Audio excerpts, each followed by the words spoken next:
أشهد أن لا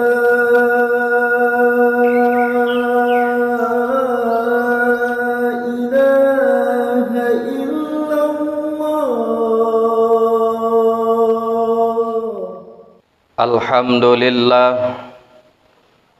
Alhamdulillahilladzi arsala rasulahu bil huda wa dinil haqq. Asyhadu an la ilaha illallah wa asyhadu anna Muhammadan abduhu wa rasuluh. Allahumma salli ala sayyidina Muhammad wa ala alihi wa sahbihi ajma'in, amma ba'du. Faya ibadallah, ittaqullaha haqqa tuqatih wa la tamutunna illa wa antum muslimun. Faqala Allahu ta'ala fil kitabihil karim, a'udzu billahi minasy syaithanir rajim. Bismillahirrahmanirrahim. Wa ma khalaqtul jinna wal insa illa liya'budun. Shadaqallahul azim. Al-Quran surah Ad-Jariyat ayat 56. Maha benar Allah dengan segala firman-Nya. Hadirin ma'asyiral muslimin, sidang jamaah Jumat Masjid Al-Kautsar yang berhadir, yang insyaallah dimuliakan Allah Subhanahu wa taala. Melalui khutbah Jumat kali ini, mari kembali kita panjatkan puji syukur kehadirat Allah Subhanahu wa taala. Melalui khutbah Jumat kali ini, mari kita perbanyak mengucap salawat dan salam keharibaan junjungan kita Nabi besar Muhammad sallallahu alaihi wasallam. Mudah-mudahan dengan memperbanyak syukur, memperbanyak mengucap salawat, kita tergolong kepada hamba dan umat yang beruntung, baik tatkala hidup di alam dunia, terlebih kelak tatkala kita sudah berada di alam akhirat. Amin ya rabbal alamin. Kemudian izinkan khatib berwasiat, mari kita tingkatkan takwa sebenar takwa di hadapan Allah dengan melaksanakan segala apa yang diperintahkan Allah dan menjauhi segala apa yang dilarang oleh Allah Subhanahu wa taala. Hadirin sidang jamaah Jumat yang dimuliakan Allah, judul khutbah Jumat kita kali ini adalah tugas pokok manusia hidup di alam dunia. Hadirin sidang jamaah yang dimuliakan Allah, namun sebelumnya izinkan khatib mengucapkan selamat Tahun Baru Islam 1447 Hijriah. Mudah-mudahan kehidupan kita pada tahun ini lebih baik dibandingkan pada tahun sebelumnya. Mudah-mudahan semangat kita dalam beramal ibadah pada tahun ini juga lebih baik dibanding tahun-tahun sebelumnya. Setiap jelang pergantian tahun dan mengawali tahun, Khalifah Umar bin Khattab selalu berpesan kepada para sahabat. Siapa Umar bin Khattab itu, hadirin sidang jamaah? Umar bin Khattab adalah satu di antara 4 sahabatul kubra baginda Muhammad Rasulullah. Khalifah Umar juga merupakan panglima perang yang sangat tangguh, hebat dan luar biasa. Khalifah Umar juga merupakan mertua dari baginda Muhammad Rasulullah. Sebab dari 4 sahabat, Abu Bakar Siddiq, Umar bin Khattab, Utsman bin Affan, Ali bin Abi Thalib, jamaah Jumat, ada 2 yang merupakan mertua Rasulullah dan ada 2 pula yang merupakan menantu dari baginda Muhammad Rasulullah. Mertua baginda Muhammad Rasulullah yang pertama Abu Bakar Siddiq, sebab baginda Muhammad Rasulullah menikahi anak Abu Bakar Siddiq bernama Aisyah. Kemudian Umar bin Khattab juga merupakan mertua baginda Muhammad Rasulullah, sebab anak dari Umar bin Khattab bernama Hafsah yang bergelar Ummul Mukminin juga menikah dengan baginda Muhammad Rasulullah. Sementara Utsman bin Affan, dia merupakan menantu baginda Muhammad Rasulullah, sebab Utsman bin Affan menikahi anak baginda Muhammad Rasulullah 2 orang. Yang pertama Ruqayyah, yang kedua Ummu Kalsum. Kemudian Ali bin Abi Thalib merupakan menantu Rasulullah, sebab Ali bin Abi Thalib menikah dengan salah satu putri dari baginda Muhammad Rasulullah bernama Fatimah Ad-Jahrah. Kemudian lahir 2 anak bernama Hasan Husain. Dan dari satu hukum yang sampai hari ini kita junjung dan amalkan, bahwa boleh seorang kakek mengakikahkan cucunya ketika orang tua kandungnya tidak sanggup secara ekonomi untuk mengakikahkan anaknya. Sebab baginda Muhammad Rasulullah dalam riwayat yang sahih juga mengakikahkan cucunya Hasan dan Husain. Kemudian Khalifah Umar bin Khattab, jangankan manusia jamaah Jumat, setan pun takut dengan Umar bin Khattab.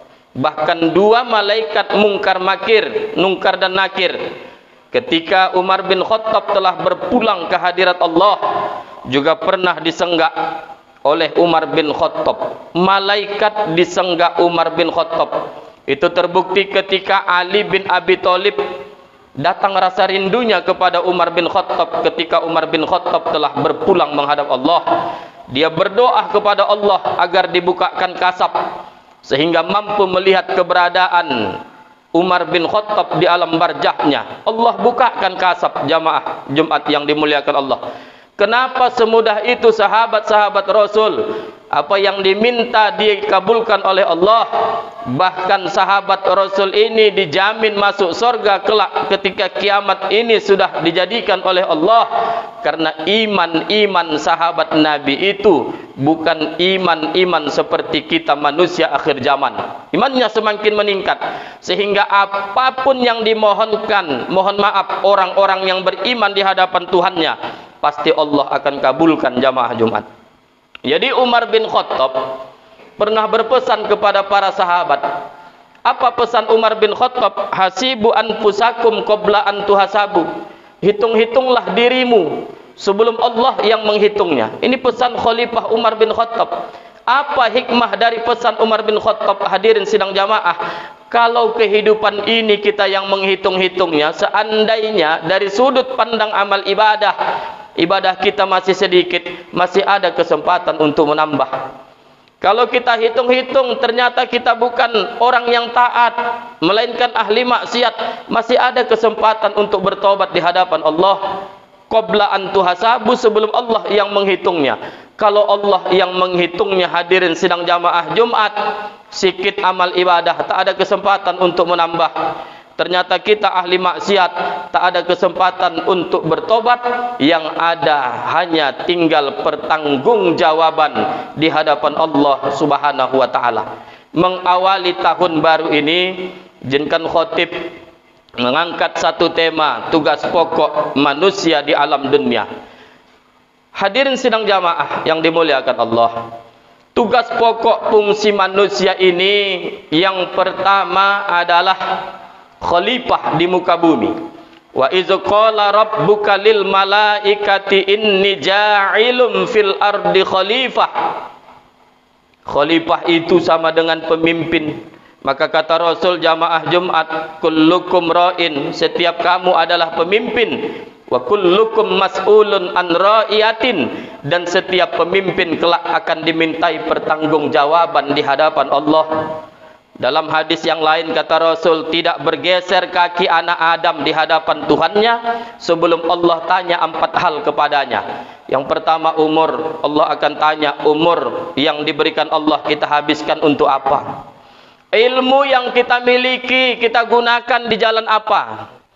Kemudian harta yang diberikan Allah kita dapat dan kita habiskan untuk apa? Kemudian jasad dan tubuh ini juga akan dimintai pertanggungjawaban di hadapan Allah Subhanahu wa taala. Jadi jelas hadirin sidang jamaah, apa yang difirmankan Allah dalam Al-Qur'an surah Yasin, al-yauma naghtimu ala afwahihim wa tukallimuna aydihim wa tashhadu arjuluhum bima kanu yaksibun. Pada hari itu mulut kita dikunci, tangan yang berbicara, kaki yang menjadi saksi terhadap apa yang kita lakukan ketika hidup di alam dunia. Jadi semuanya hadirin sidang jamaah tidak lepas dari pertanggungjawaban di hadapan Allah Subhanahu wa taala.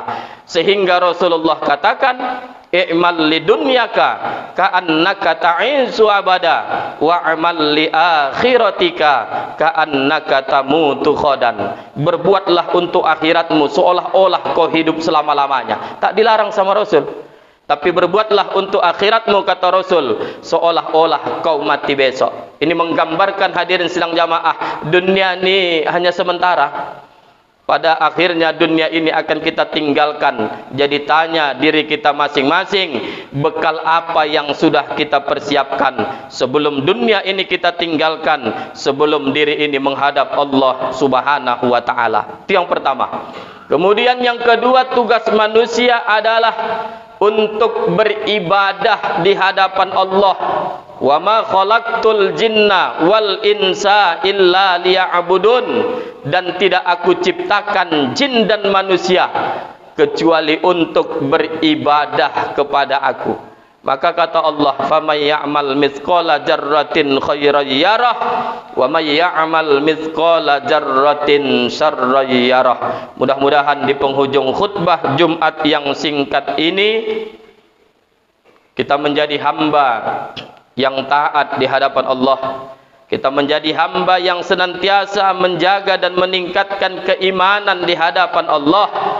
Kalaupun kematian itu sesuatu yang pasti akan terjadi di dalam kehidupan kita, tentu kita berharap kepada Allah bagaimana akhir dari kehidupan kita, hendaknya husnul khatimah di hadapan Allah Subhanahu wa taala. Amin ya rabbal alamin. Mudah-mudahan kita dapat memanfaatkan sisa umur hanya untuk meningkatkan amal ibadah di hadapan Allah Subhanahu wa taala. Demikian khutbah Jumat singkat yang dapat disampaikan pada kesempatan kali ini. Mudah-mudahan bermanfaat buat semua kita yang berhadir. Barakallahu li wa lakum fil Qur'anil azim wa nafa'ani wa iyyakum bima fihi minal ayati waz zikril hakim wa taqabbala minna wa minkum tilawatahu innahu huwal ghafurur rahim. Alhamdulillahi ahad, Allahus samad, lam yalid wa lam yulad, lam yakul lahu kufuwan ahad. Asyhadu an la ilaha illallah wa asyhadu anna Muhammadan abduhu wa rasuluh. Allahumma salli ala sayyidina Muhammad wa ala alihi wa sahbihi ajma'in. Wa qala Allahu ta'ala fil kitabihil karim, a'udzu billahi minasy syaithanir rajim. Bismillahirrahmanirrahim. Innallaha wa malaikatahu yusalluna 'alan nabi ya ayyuhalladzina amanu sallu 'alaihi wa sallimu taslima. Shadaqallahul azim warhamna ma'ahum birahmatika ya arhamar rahimin. Allahumma ighfir lil muslimina wal muslimat wal mu'minina wal mu'minat al ahya'i minhum wal amwat birahmatika ya Allah ya rabbal alamin. Allahumma antal abadiyyul qadimul awwal wa ala fadlikal azim wa karimi judikal muawwal wa haja amma jad yud qad aqbal. Rabbana zalamna anfusana wa illam taghfir lana wa tarhamna lanakunanna minal khasirin. Rabbana atina fid dunya hasanah wa fil akhirati hasanah wa qina adzabannar. Walhamdulillahi rabbil alamin. Ibadallah, innallaha ya'muru bil adli wal ihsan wa ita'izil qurba wa yanha 'anil fahsya'i wal munkari wal baghi ya'izukum la'allakum tadhakkarun. Fadhkurullahal azima yadhkurkum washkuruhu 'ala ni'amihi yazidkum wa ladhikrullahi akbar. Aqimus shalah.